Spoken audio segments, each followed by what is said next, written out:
mai nei taimi i lau whaafonga sa mo to suli minuto ntala le tula sifuru. O le tatou proklame o le wati, keeping a watch. O le proklame e whaatala no ina e mata upu tupu o tatou vai whanua, current events. E a awhia e soifuanga e mese, i a whai e se fina ngalo, ao se mātau ma se malama anga. Nei la fia e whailo, i a tatou malo pol mātou laulau, o le sunga i whatonu, i a se yuli sa vea leo fotoni pesta, e mese foi, o le afionga, i a onopo au pito to whae, to e susulu, ta ala, su au William Sio, o lo o mafuta mai Samoa, i a amatatu lau sunga, i a on tatou woro le Samoa le afionga i a au pito.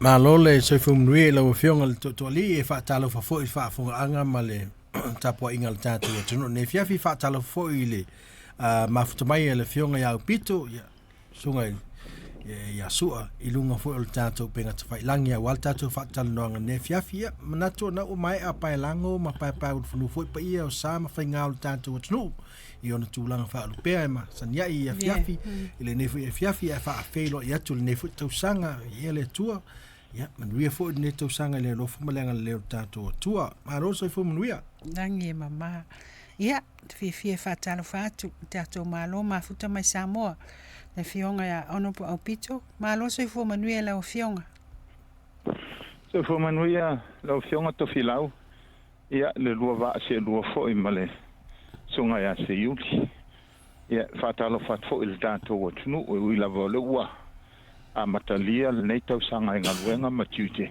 mali ia manuel pel tau sang fo mali tupu mai el dato wotnu sunga fo fa fenga inga lo tap po i mai tu e fio Aotearoa ia malo lava folau malo fo ia mol fa sanga nei tu la le fiafi malo o va Oe sela mainga, ole mea o baba ia tulungo Facebook wa eto anga sa vali na le apitanga luma. Ole, sa vali ale mele fai. So fo malolo ina. Kom fai fa uma hui sa vali ngalnge fia fia agora o furu a feskip. Cara. Pe mau se fale o se ai na sele.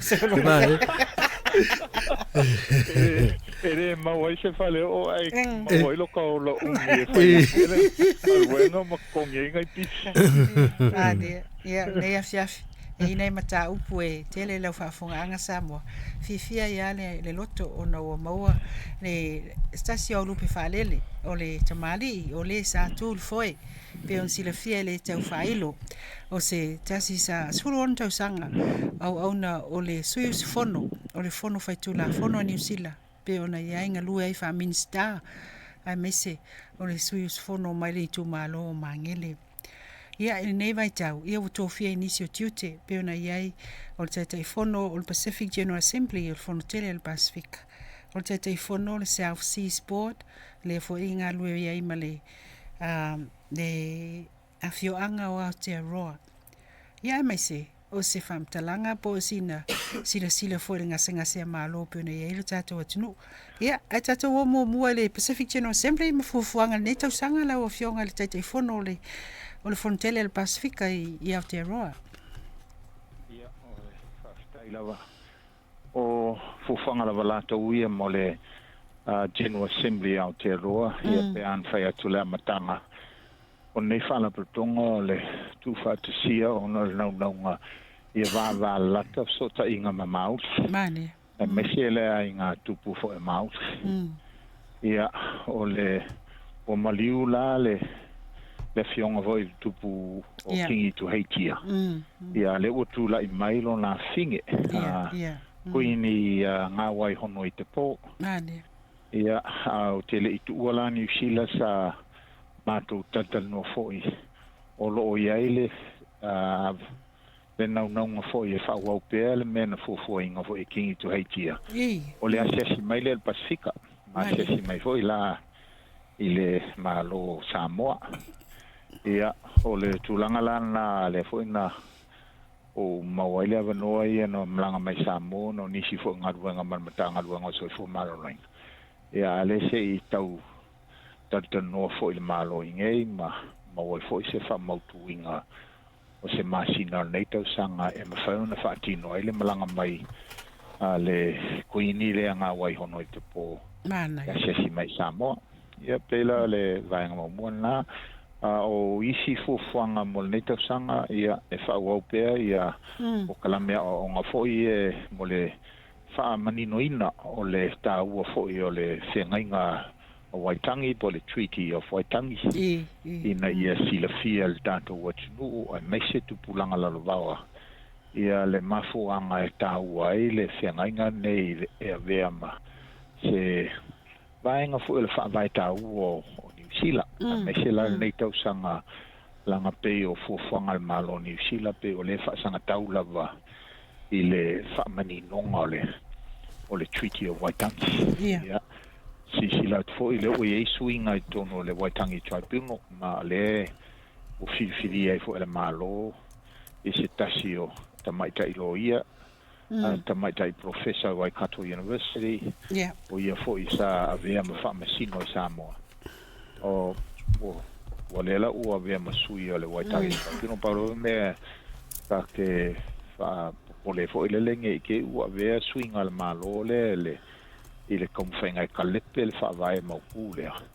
Ma me kua I fo I se sui al Pasifika I ko Kongo le Waitangi Tribunal. Mana ia vaenga le wa sauno iai. O whala mo wa whala lawe atu e lawe saunoa lawa fionga. O le matango fio le ua tō fia se tasi o tamali. Ia se mai ai. O le amana ia lea. Moni. Ai ia ka fo I kulanga fa por kiki.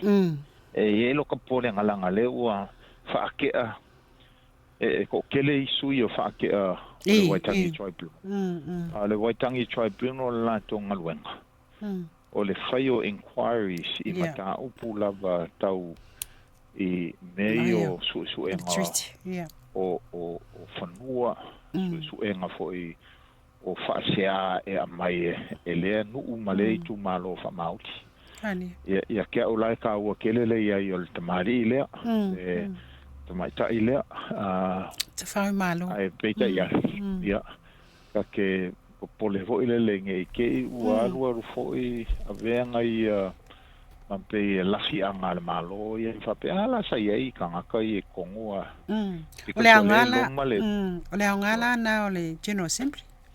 Pelege se body inga fofo kua foi ma lango I mauli ia langa fa maukul mele langa le ua vea la New Zealand makako ngofanga tu mau mali ia ui le vea o New Zealand tatu ngofanga tu mau le to tele o tatu kangata ele o mau ele o sila fia mamala malamba le I tangata mauli tala fa so pito mauli ia mio fa kolone fo I New Zealand ia na fai mauli ile ngauinga o fanua mauli I ele fenga malo ele te fo I tutongi le malo tupe anga I tu malo mauli e mafuanga o me mga fi ngau ma avel fam singonga mauli ina ia mau ile la to man malo ne Mani wala nga fina ngalo no le malo fo mal na to ana vataulo tu lai mai pe ona ia fo ia fa so le na mo submission siena ele na talosanga mai mo le pili le le vai principles of Treaty of Waitangi Bill wa o le o confide kamale o David Seymour e sui fa vai e pe o ngosi ele senga ingale Treaty of Waitangi au kanga o ia fa kuskusa o le mele o manga o ia fa kukusa uma ia kau o lo pui I ko pongo le senga inga mo ma fa kukusa I fa safua I so sesi ele ya se senga pe mafo fau ia I le sau o le kanga ka ese I Samoa ama fai mai e ui ele makai le la vaku ia I longa pule I fangua ma inga kau Samoa it's the equivalent o le mele kam fai il kamane mana ia vaenga alo yanga ia ese mo wala e finga wanga ia for individual rights ia kukusa uma ia kau ale se sengal menge o ia kakau ia indigenous peoples ia mafuanga langa sanga leanga ia I pulenga fakolone lua sa a whaoa pe ngā ngahoia whangua o indigenous peoples e mai le whainga malo, le whainga malo. Peila o kulanga ngā e ke le ele se senga, a le ka whainga i e whakukusa uma ia individual rights I kangaka uma. Ia o kulanga I individual rights ese mai indigenous rights. Sa, ia peia o ai a tau wha leanga nuu I Samoa. Ia tūlanga whapena. Lea lana na aloma nei peo na masani ai tau sanga umalu waitangi dei. Ia se fufuanga le tato Pacific General Assembly. Ia awai. Ioi, o lo o tāpenga nge iai mo se whelo inga. Ia ele o whalau I lo inga tele. Au la valenga ngala tau ia o lo o iai walau lia ua o atutua a iai nisi e fia awai. Ia le pea le sota I mai. O lo nei tangata ia ona whasoa toila ia ona e leo I se naunga I se malanga to tele o se malanga laloa ia ma se malanga fo I lava lana iai malo e malanga mai fafo o le a whatasi ai ia iai fo I fionga I whamasino Pasifika o le a wai ia peila tūlanga na mai o le tamuwhainga fo ia mātou ia inga ia kausi pea le vā ia kausi pea le pui ngole mamalu le ngaka tātou atunuu konga malalokonga mai kausi foi mamalu lātou ia a mauti o se mea matanga tele le watu tātou o tangata ese po ta o malo waku kau whakongkongu mauli me kau whai mani ena nganga ia maua le awa whatwhata maua le whetufai maua le malama la mātili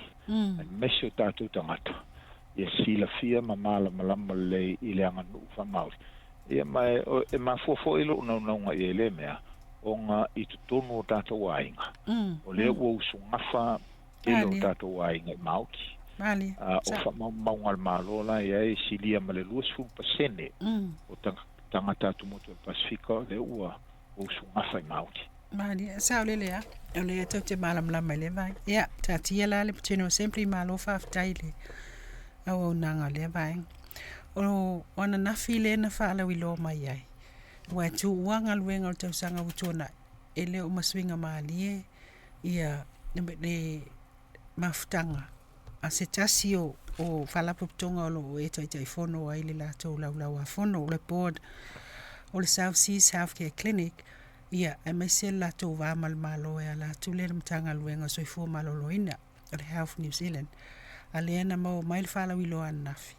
Lea ua mai on teu nu mawhale ia ua le vaenga lea ona sa tua ia ni tupe whape le I le leo no whao ngā ina.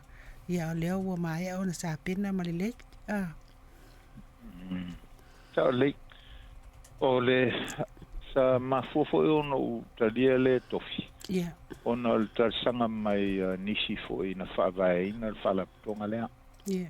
The founders of South Seas. Yeah. I matamai tai fo mai. Mai e tunga lava fo I mata upuna o iai. Ia, ona iai fo ia nisi na whaale tongo, whaatino o lātou tiutei tongo board. Ia a toa fo I.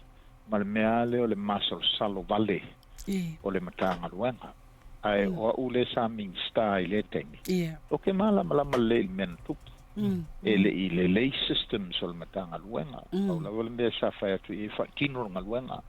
Whaatino stai mwave sefe soifu o le tangata lautele. Ia ma se tasine o whaatonga le South Seas. Sa tu lai mai molona malo. E le I malo lo le lei le. Ia le vaenga fo I sa pulea le. Ia le fala putonga le mala ufena luenga. Night and day 24/7. Ia o mai nei le Iotara. Iotara. O manga o koe whafo ia ku ngisi kupe ua whamai ua lako overpay le fala putonga. I suiva miliona. Ia ka ikala la tō ia. E ro I engi whamaunga whaengi whamaungi ia ngei mea. Ia ma o le skaili fo inga mai e keinge ia sa kaula mua le finga o mai le matanga lo o le skai li fo le fa pe a fa ku me fa in ko fa ia ia ia ke o ia ele fa pe nga ngi winga ngi public servant i ko kongo ngi sila au Pasifika o ma la ko winga a Pasifika Samoa o la ia ko o fa ngongo ia ba o le sai kongo le malo fa vainga ia kofinga ia ngala ko se ia a o mau fo ia pe o po ia ko o mau ula o fuki o mau lole o le miki ai la mulang ele kulanga leanga o lo ke de o mani sa kwa o merkeminga ele o mai lo wika ia ile le fucking o mai se kai mi o numba ia la fa ia si fo fanga la ko ia o lo va o ia le o mai ale le maka upula ko o ma lilie i se kupe o lae e kupe e ka kaunga la ko ngi mai fa ko ia le la o walu le o fai se ku ma inga la ko ia e rengi la ko pinge mau ku ma fai onga fa mai ai o le mele kaunga la ko ia le la o manga seto ia le pe ele ma fai ngo fa makalanga ku ngala ma confidential le ma jo agreement ai ia kai mo le kangaka e u mai se kofi ale malo ele o ngi winga ia lau ke faia le o mai pe kau fa malo si mai ai le ingi mau ku faia wa kele le kai mia ma ko kele foi kupe wa lu ile fa mangi ngonga e se la ko mau le mai mani pe la le kulanga nga o le machine fa kai o le wa mai langa o ke waku ikala ko o le vanga makamele veshi ai lo fo i ngi sa ka i fa ko e lo fo le veshi nga le aki di nga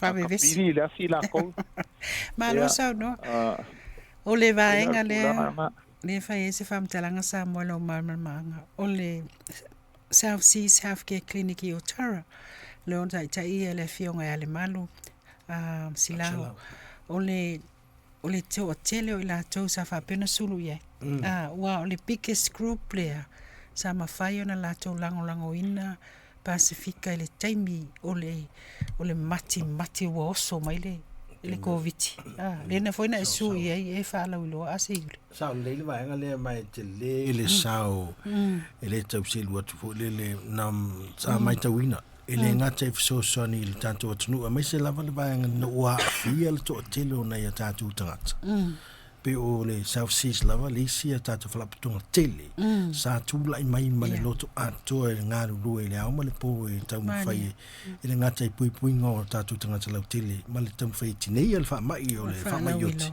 ia male tau mawhai nei o fo i fsosoni a inga sa mo o mia fsosoni e no le a whai na mai ngā ruru e ngā matulanga wapina o no le wha mai te le la le South Seas a mai sia flaputunga tatu tangata Pasifika ya me sia tatu tangata Samoa ia e pe o vanga le ua sauno ia le fionga ia pito ia e fa pena me e tu lai mai ia fa pe fo tau sul mo isa mo kala mai isa but ole leile le o to ilanga tonu ia le ne lava mata langa ole ta wai o tatu tangata me ta ua na wa manino ai ele o ia ni me fo le pi o mani me vaenga a le o to ilanga tonu ba o manino ai ia o vaenga ta ua na fo le accountability fo le so sa la po tonga ma fa tai fo le fionga te fono e ma fa to tanga i lu tau sa fia ngai mai na to a fa i u tau sanga wala ngai ele tasin tanga lu ngana sa ngai ma no e pe fo linga mai se me fo le fo i fa nga solo le meo le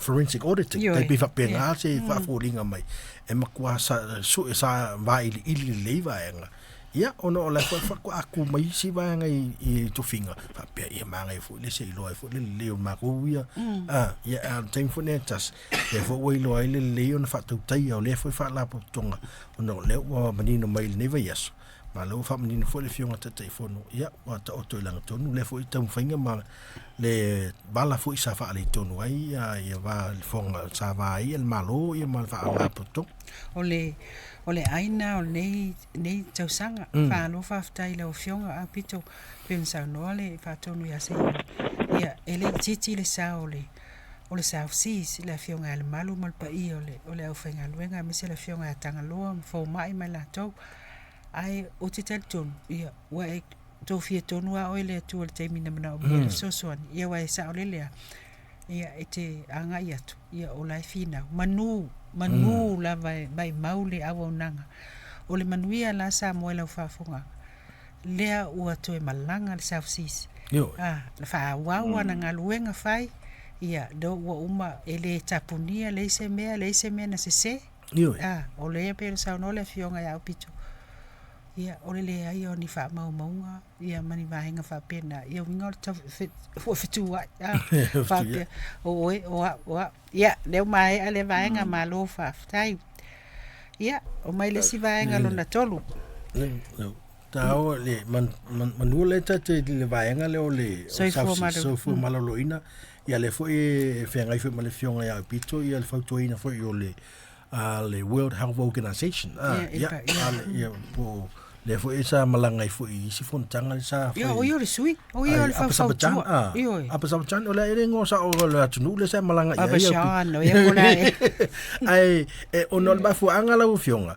le tau mai tau atu ni so ni poti le fa se tu anga lu fa ma buru mai Amerika la tu langolango ina o le toi fa tu peina o le WHO po le World Health Organization o le asa fianga pe a sitsele o fionga fo i mo fala uteleina e wa fa fonga anga samo mani e kelele a fianga mai ko a fa inga fo ila Amerika ia vai le ngaka o le o SM le World Health Organization le fo o SM le Paris Agreement o le climate change nga fa penga fo ilonga fainga le kai milen kula I mo mai ai o le mela e on kup ia va o Amerika lea ke le la ko sao ko kongo le World Health Organization se vai le ko se lau anga le fa se lau milion al kausanga donate olla ia e ui I nga ke le kupe ma le mawanga fa pe ole ke le la ko kupe aluai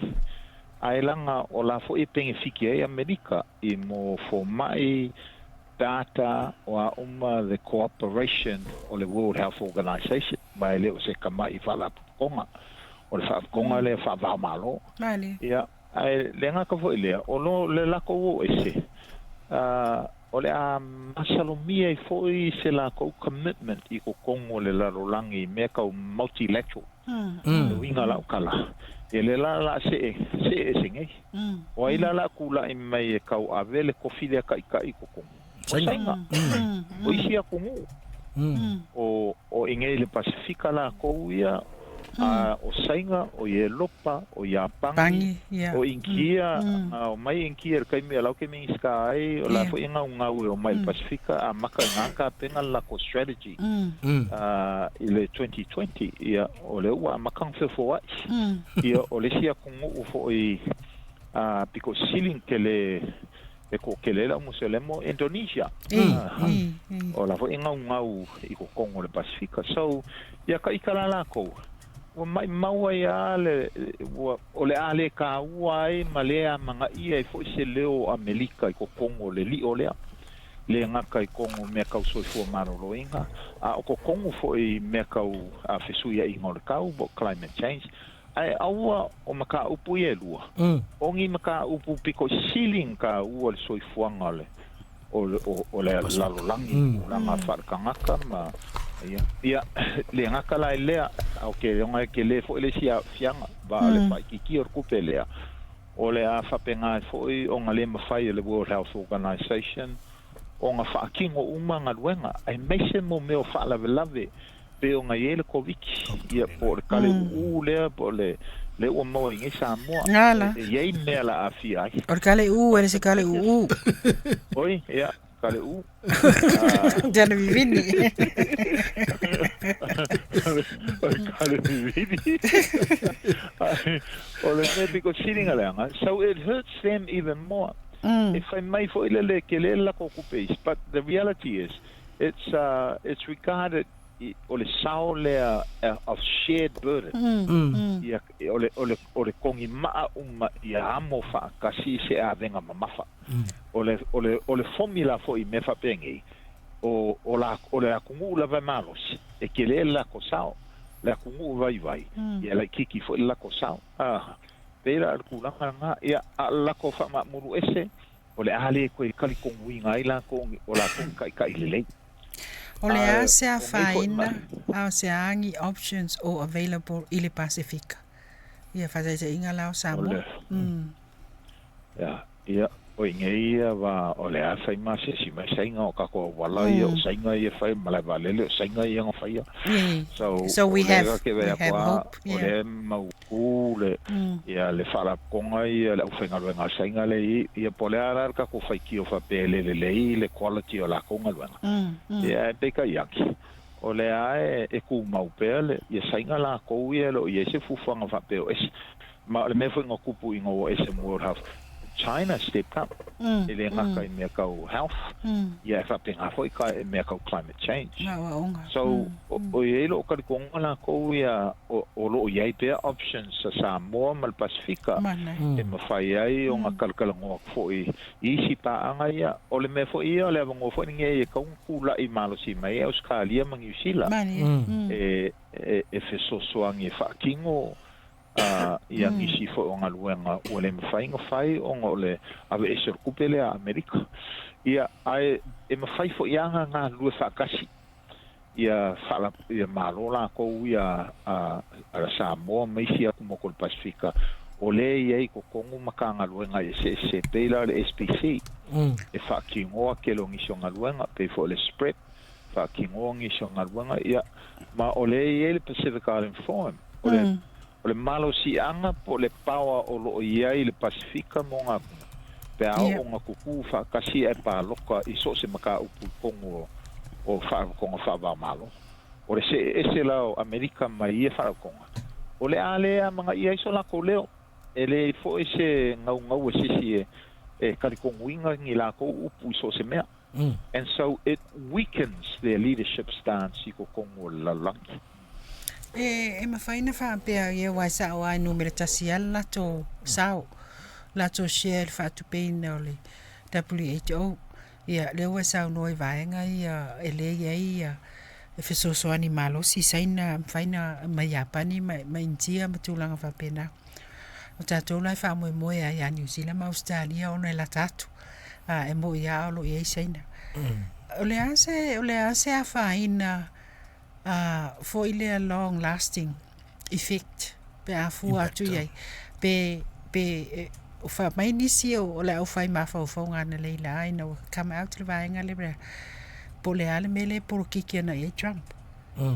po le ase me o mana o ai ia na toi au mai la ia toi va tu vai falling o ele ia to se vai aso taru na toi tu lai mai ale o ko a faso ale o tu lai mai fa so se furu esa vai in garage he's an unusual president the winga la ukala o peleskenge umalava ka fa so piko o America e anga e pui la ko allies ale mele ia tuto tasi au yang wo ai aru fusi ia la ko fit sa faso mele nga ia le ampe o fasang kau o Greenland ia lenga kau sa o mai a Greenland a fia ko Switzerland fa mole Mr Trump ngo vai e ngisi o media mai ngisi o fai pule e ko ama mafa o po fasang kau mai a Trump i le mele fa pe ko la fa kau Greenland ia le bishop le o Washington le nga fa le loku le nga fa langa appeal ia Trump fa mole have mercy on the children or the gay community, have mercy on the children of the legal immigrants. We are not kamal o fasang kau mai ka lau mai valea o le bishop mai le ska kalle. We vai o fasang kau ka ngaka ia ava o esemale WHO esemale male climate change Paris Agreement. E ke lele a fianga a Amerika la ko ia langa o whawhikauli whawamalo, whawhikauli lalangi o le ngafa ma whaala pokonga ka uange o the World Health Organization Paris Agreement. E leo ngi mea pofo ngei umakai au. They are long-term and require long-term sustainable support. Le mau popo whaala pokonga whapengei. E poi foi ka kou I mea ngā kauaile la langi. O le si foi mea. O le structure ngei le international community. O le structure ngā whaavae mai e Amerika la kou ia. O whaku I ngā ua umakaua, foi le kaurua. I le winga la lau kala, they lose. They are shooting themselves in the foot. I le mea ngei. Vai e leo se mea le lei foi. Ia o I kua mai e wha konga ka ua. Ai pisau le si pele sikenge koe a mai I kokong. Ia, o le mele ngā kupu le kai muamua. E le I o ese ma le Green Climate Fund. A o whaila ko pledge e kouru pidionga. Ia, a e o kai mua sau e Trump. Ngā le kasi pidionga ua umanga disperse. A lela o ese ma le Paris Agreement. Ia. Pela o me whapenga. Ia. Ngā koe fo I maili a Biden. E mongi ang koe fo I kongo Paris Agreement. Pa ele I wha wau pele le ko kongi mai o kupe e ngā whaila ko pledge. O koe ngā me whapenga, they will lose out because they will be seen as not credible leaders I ko kongo o le laro langi. So other leaders will step up into the vacuum that were created. Trump, China will step up. The European Union will step up. Iko Kongo le Pasifika. Was ole me le senga la nga America masenga. O senga has been long-standing, deliberate, long-term. Pole ale ka kole fia I winga ma le quality fo nga luenga senga. But ole ai ngei. Ole lo fa. Ale me fo ile nga ai America ma umaro lava kai mila ko I o kauia mo longo lua vai I o Marshall Islands. Lale o liki nuclear testing. O langa fafao uma nuclear waste I ko kongongi pasi ma whaangoko le sampi. Ia leo wa maili poki a Marshall Islands. O liki le wastage lea I lako o ngā sampi. O ufale foe le leakage of nuclear waste lea. I ko kongo lako food supply. Ai leo kai a kea po pole po yeise fufanga Amerika. So, you know, this now gives the opportunity to take global leadership away from America. Ole matango fielna olo iai lava le hope olo iai atunu o maisi e so ani mai ele o afiala la unga luenga fa tu ina WHO Le ai ola e alo fa la WHO ko sangi mai le si kon kala ke sangi ole me matango fie foi le ya mari e wa talitonu wale le tele o lo sao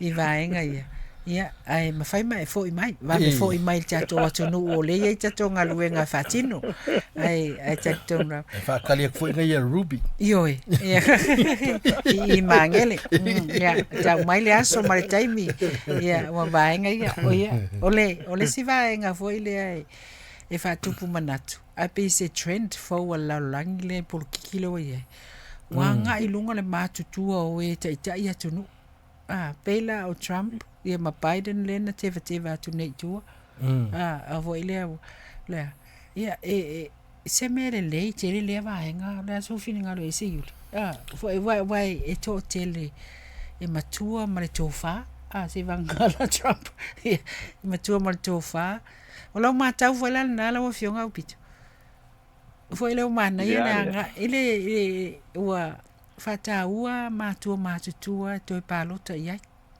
isui o tu la mai o matutua o le ia la fionga a Winston Peters nei ia mato telefo isa mo se tulo le anga Pela o pare o Trump. Au ka wala I fo lele I yaka ko Samoa. Ia. I le kaimi fo inga kula I mai ai ma whakingo makai o ngisi o tātou ainga. O ke mai kawa uia e whakingo la ko makai ua o le kai lima suka sanga. O mātua. Lava le tofa. Old and wise. Ma o onga fo ia le ka ko akongo. E fesili muli mai ia mo mai. Mali. Sai ai lava ka o ere I aveo e mamakai a o iai o le fongo kaulele. Ia wa ia. O onga fo inga. O le aku e whakingo o lako a kaukua. Ma whaalongo I upu o fongo ma wa ai le whakingonga o fongo. O ka ikala, ngo ka ola mai kupulanga nga. O ke longa le kaiminge I le so. Ai longo o koi loe se kaulele, a se penganga se poa. La kul fa fonga la kungu. O se po faya. Ale tele vanga le. O se faya. Ya amaila I ya Trump malaba. O America. Ka wa ia ko e sui o le Senate Americana ko ola o le maku huo. Ia le vainga na. O New Zealand. Ia le swing e pe ia nga I mai I lea o fua inga ma lea ngo fua inga. E a nga ia e fia le kungu e fili le au kalabo. Ma e fia le kungu. A vai foi lai kongo palmenge. Ma salo Winston o le ua veo le grandfather le mau ka fong. Ia a o le siango ango lava. Ta in their 30s, 40s, 50s. Le kai o. I would tell you na right. I may say the Green Party. Yes. Ia la iki. Ia ka ia it's o le lalo langi pe wa nga I fa pe nga mo mia ka kalavo. O ngore finga o fera ka o ka ika. E lo kar konga e ka wale le mixture. I ko kongo. A ka ko vai fo I fongo I kongo e kalesia. E fo ninga mai fo I lava le au makua o fongo fo nga. O le au makua le kaula mo I o lau kalavo e ui lava o makai. Ia ai penga ngoa kula e o pongi malangolango se yo o se la ko kaimi. So ese o fo I Europa ia inisio aku usa ko o ia. O kele fo ila au kala vou o la ko sui. Ai pe o I Afrika fo I kala vou ko kele. O I Amerika ma sawa inisio aku fo ia wasia. Ia makako. E ko kele la o makukua ai elo karkonga ia. E ka ua le iai o le mixto ka ngaka ko kongo le parmenge. Langa o kaiminge I whawhika uli whaamalo, whawhika uli kaukamao a inga, whawhika uli foi whaavao malo. E le whaingo fie le foi mo e maka upu. E mo o mia se ko kele o sui foi lele e kau ai maa iai pe velo aso iai. Inga ia mauku o ingi kongu lele e manguia o maile akungu. Manga ia velo aso au kau ai maa. Manga ia le velo aso nga ia. Mana ia vai nga ia.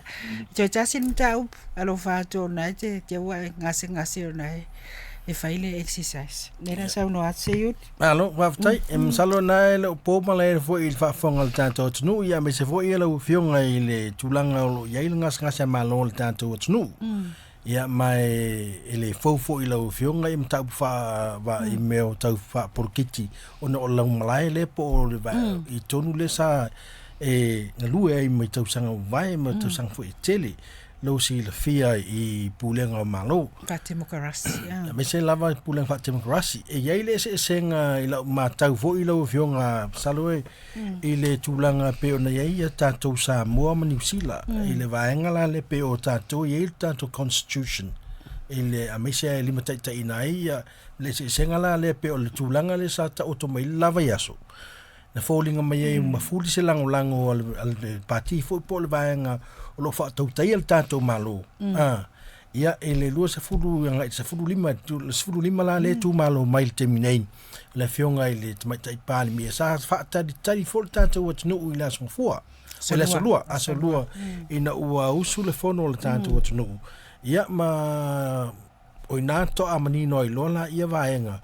Walang la sai na tu fa pe ai la pa u el fainga malo I telefo o tala fe avea I a mai se fo I o penga ta fa ilangi manatu ese ia mana ye lava ye langona e onisi e fa pe ola ye se afianga ola asu ye pulenga fo I mata ta ingol malo la se silsila la o fionga fo I le tulanga no tula mai na neve yaso Ali.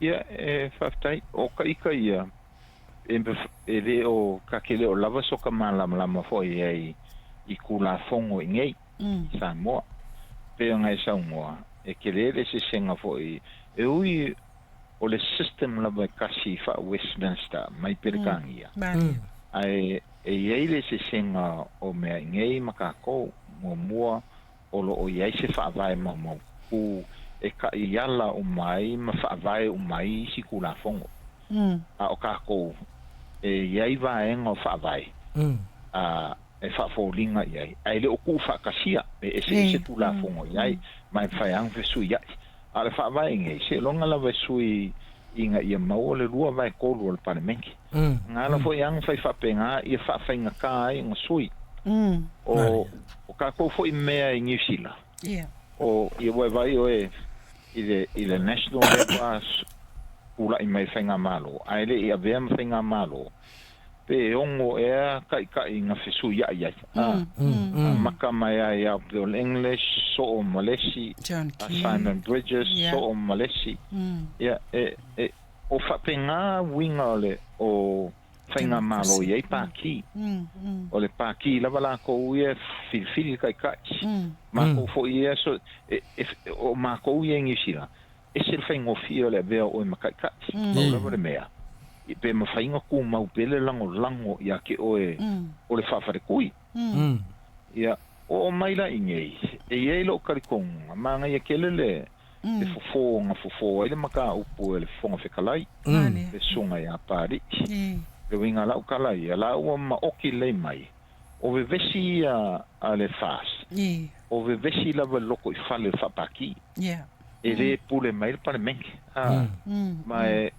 whapenga fo I la ia o I New Zealand e le o mea lava kau paki mea kau loko I fale le paki a whaia e sui kai ngā ngako al paki longo le speaker o sui mako kai e peka iange I la o mai kau fo e fōringa mai e o le ua saungo mai le fonga whekalai e le ongi e mongi e le ongi maka au kau palmenge o maka upu kau loko I fale al paki ola I o kou e sa ili le ami o kongu pe sa ili le mangingo o le makare ave le fai I whamsingonga so o ingala le ka o ko ingele maka upu ma o ke karikongu foi langa I fou uma menge I whau fai fou foi le kulanga le o iai fou foi la uva ai aku o lea ua o se kaimi mua le uva ai e se whainga malo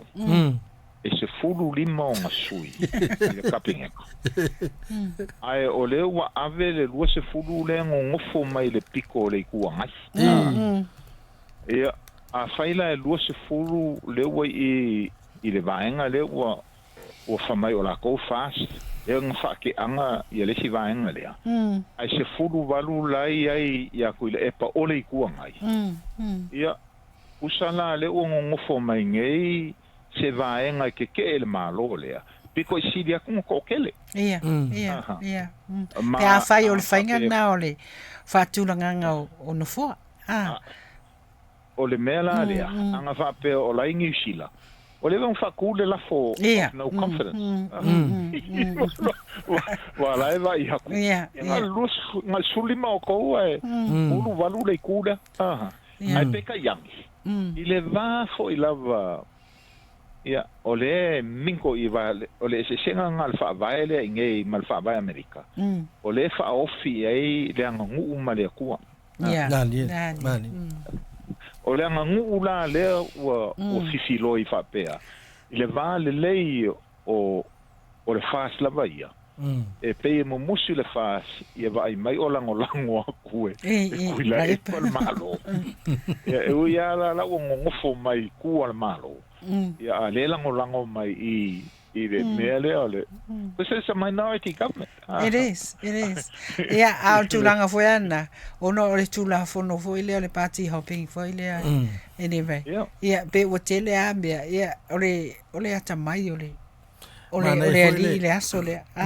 Ia le li fo i matau. Ma manino le le ai le vaenga le. E le ma fai se vaenga fa ona fa te al pan mia. Le o manino fo i ma no fai tau fo i le al fa vai por constitutional tanto o tunu.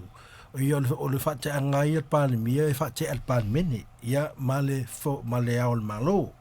Ia e fai ia la e mo mia le express ma pa fa leo i le fa ngana ina le upu nei vote of no confidence po le fa tu ina e tau na fa nga ina upu ia e fa tu o le lafo i tono le pale mene ina ia fa ia le palo ta le fa tu ina le pan mia i tai e umala so lualia e le i fa leo ina le vaenga le ma o i le sa tu patanga uma tu ma ta ile tunu ma o i matua i loa le malu pui le o tanto fa vai mal tato fo i fainga malo ole e ui lava i le ftola wa i fo le i vaenga fa fai e umi a fa to mo le tali le vaenga o no le vaenga al parliament play e fo i male vaenga fo i male mata fa yoi ale al malo ma e mane vaenga sa no la fionga ya pito se vai tu no fa fo ang samo ole le role le anga no male tala le ia ole anga no ale wa fifi e tolu tala le ole ole point of difference la na ala o fionga o pito ole parliament sa le winga ngala o kala anga o New Zealand manko ole same system fa Westminster le al wel parliament le fo in New Zealand mandi anga fa pela o New Zealand le o mai le mere le ise avango ku ai wa ole vanga ui vole vang fa ke al palmia ia New Zealand la vai ia ai pe ole fa vai fo male kulanga le fa pe mai langa le wa mai le kusi ia e fa ke o ko ia ai va ku le kusi e le fa vai le ko fa ke anga ma ko mau ke enga linga la kala nga o luma le fa msingonga mfai nga fa mangi ngoa le vaenga le ma o inga fo ilai e lo kalikonga ave luma fa msingonga e o inga e ka un fa msingonga o nga fa ku mai rongi ka yala e ave ma ka yala mo le luma nga i pe ko kupu mai le vesile mana o wai lava le paki langa o le fou le whaapaki o kako paremengi a le mea nga sa waisa moa e kasi le paremia o sui uma lava ua alu whaafongo whaangu le winga lau kala ia e sawa le sui o ia o le sui ko kasi e whingau ma e sao loto a pole o na finangalo mo le manguia o le akumu o le political party system la yaka ko e kula ia kulpaki molonga ia kari kongunga i le mea kaunga whai e manguia ile kungu e se la kari kongunga o le la o kako o le whakua fou le o mai o le vevesi lea o le vevesi e ngel fast so it's only in the courts e mawhai ai beka yangi ua e vai i whafonga le saunga la pali ia o le ngaka le mainga o le kula fongo fa vai o le parmengi ia a ua mai ai marika kalo fa le akua si mau mai ai mai mo ia nga fa kalo sunga le awa sosoan ia e ka ua kele i la mai kaua as a student of politics we are still relatively new le whanganga o party politics i Samoa lea Samoa lea so ia ka ika ia vanga si mai fo le sia vanga palangi kia o faksine i le si mela ko pore fo e lo o get sorted out o la ka ika ka kongo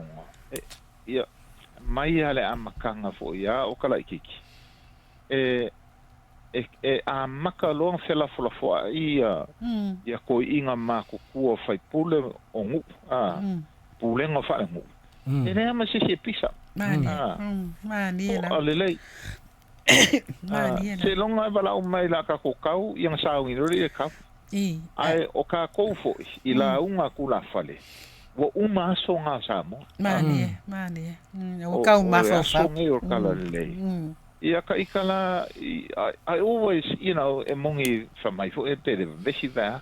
Ia e mau ke kau sua ma ko fo i ngai la ko ia. Ala nga ko a nga umaleia de fai mako ki ka ya nga mako fa mariskingo ia ki lo le chano la ko ia mako make bola le kula ngala ia sale o chacho umalna o chelo samo umala vanela lo lang ole that was the agenda la solua ia jailo la se umo fa so mai lu fina ngalo na wa fionga o pito me suelo so se yuli ia wai ore si upu fia batu wai loa io sa mo le ainga po ave vesi e aua ile masuinga mali ale aso le mata ile ona ngona foi le you feel God's presence lo feel le tu foi le ne mark tongo feel sa no anga tu ale fonfta lai ia o sui umasa tu lai mai se la fionga le palmia e la fionga ya fia me na o mi matafa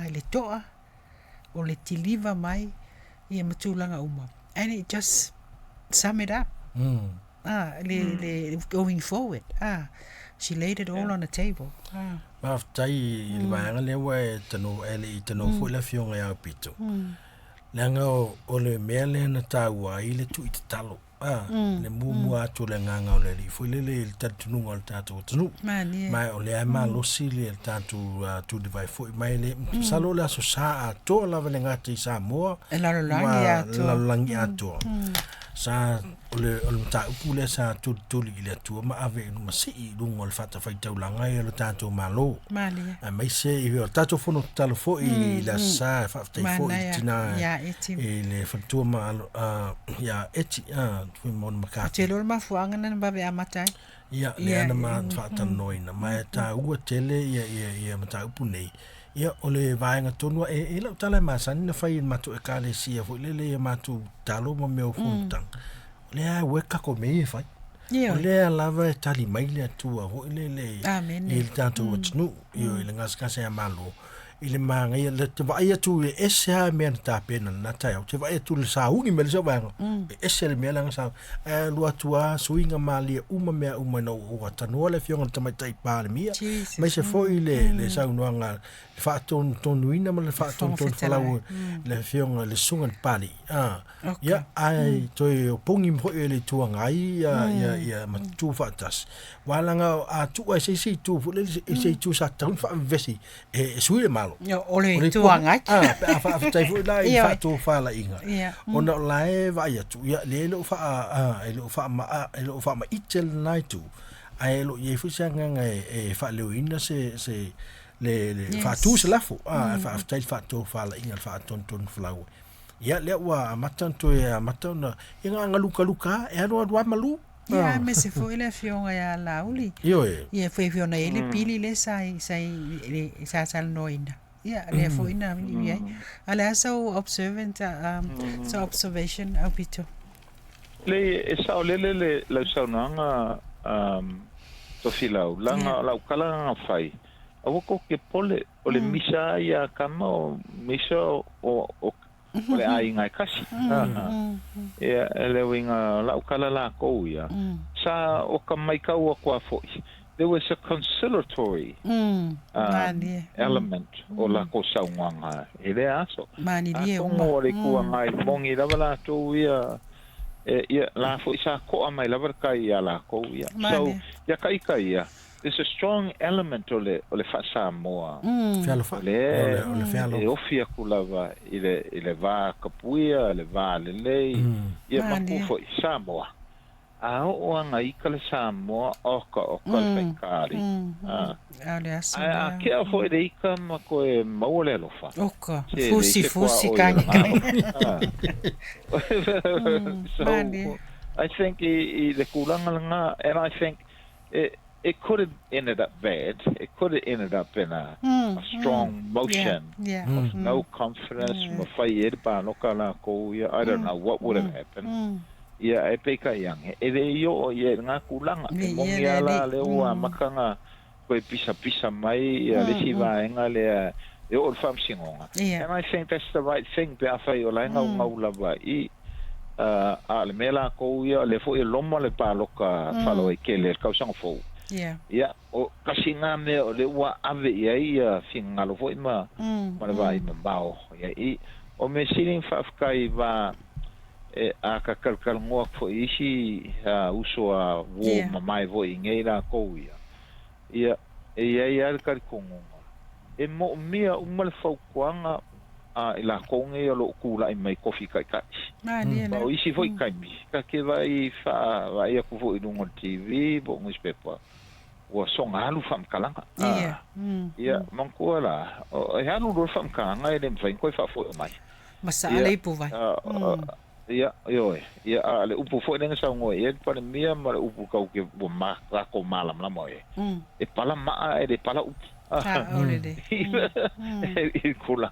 so ole I think yaka ika in good hands pa wana me mo mia le ku lalo iai ma fo ku iai va ma ko yang isila we have political advisors e ma fainga kapa iai and saungi vo iai Yai kanga ka kongo le official palemia o le palemia la ko ia e fainga so swangi mai le mea va o public servants la ko ia e ke le involve me fa me ma dia la va ia ka ika ia e kaunga America kon pa wala u fango ngole ngei to fila me sei o mo kala ia fela wai lungo le social media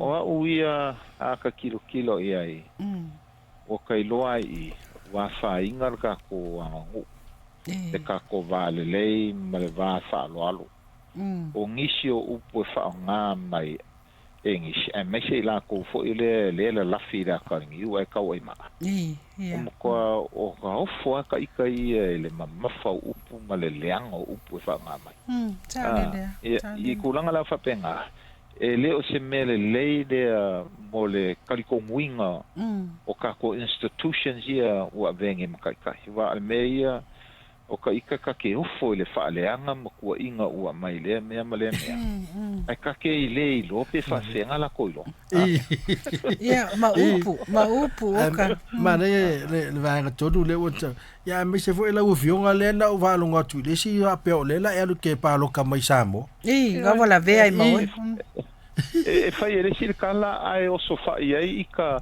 mo le makenga ma le masa saranga au fa no ko e pa le fa vai ngi fa kalanga e fai fa kalanga ma le ai se fa vai maku o le me kongola le a ka ave I le mele le kula fongo mo fa le anga information you are fi ai le on ka maki o ka maku sa o ia malo le on sai mai mau e folo ka kai na malo le on sai le o fionga le o mai tato pokalame se tau unga matango fie o le mafuanga ma vaenga uma ia ai mai se foi ia o le matango fie o la fasoa e ala le ngase a malo pe ona fatano ina I vaenga ese o le aia e tasi a Samoa malo faftai o la sa sila on the ground fifi le mutangata o lo le mamata ngo fie ma o le limu marketi ma le talo vela I lumo Frankie oi e ke kalongo ko e la foi pesquisi o ango e la foi pesquisi la ko ia la foi pesquisi pure ala ko ia le malo po la me la ko life goes on as usual ele la fa ka ia le market la fai maliu la fai salfa la fai a sofa ngau la fai fifianga la fai ka longa la o ai nga ka fa o le makafanga Mani. La nobody's. I mean, people are interested. Yeah. La la ko ya. Malato fa. O me manga ia foi o ke loingo o ave foi ma fa wila ve so swangi foi. Langa leango aku ia la ko foi sa kofia ma sui o le fongo faitofia. O le council deputies. Ia whalato. Longa ia. Ia whaio. Le ngaka whalolonga fo i le almalo e ngā fio mamai lava i kai le palemenge la ko ia whai la ko whalolonga. Ia ke lo ngā rau fi fo i whai pure ngā ma wesinga mea la ko ia. Misa i tonu ia mai whawhuto i pa whauha wowo. Ia that's family. E umalwe vesi ia. Whai. E vi ia le li whaftai. O le kangaka le manga whangawhare kangaka i ka umi kongo por kiki vape. Mane. Langa a whai ke a lua o lo wika mara wika. E uma enga o pe ai lo whaku. O ai o koko maurunga. Le ila i so wa ngā ilo a inga ia. Ale me o le morka alonga. E le ke i fo i ka o ingisi o le por kiki o le ka alonga. It's a game. O le kaime ia ma kwa e fudi e whai launga ma ka ku i lau. Ia ngai saurore e whafo e aka e mai fusi. Ia la ai luma le tātou sa. Ia le la sauno atu le sunga le whatonu le sunga se yuli. Ia awa fo i anga tonu ai la wa fionga nea fiafi tātou pokalame matango fia me se fo i whaafonga anga Samoa. Samoa malau whaafonga le nea fiafi a nā ua tau whaafonga i le tanoa mai fo i le fionga i au pito e whaasoa mai le to mai a mai se fo i le tele o le tamao a inga o le si le fia. Fionga i au pito e whaasoa mai i matau pise ese le ngata i matau pue a fia i tātou lo la lampa pa au no pia i fo i nei. New Zealand i al Pasifika ma o te roa. Ia whapea fo i tātou i Samoa. Ia mai se fo i le whamtaleina o le ili o niso vaenga. Mwhai o tōsua nei fo i tātou te malamala mai i le ngasa malo o se tātou. Tunu, ia o mātango fie le sui fie whiloi fo i o nefia fi e manatu o le fionga au pito. Ia mai se fo i le maa ua fo i pipi tau le mau.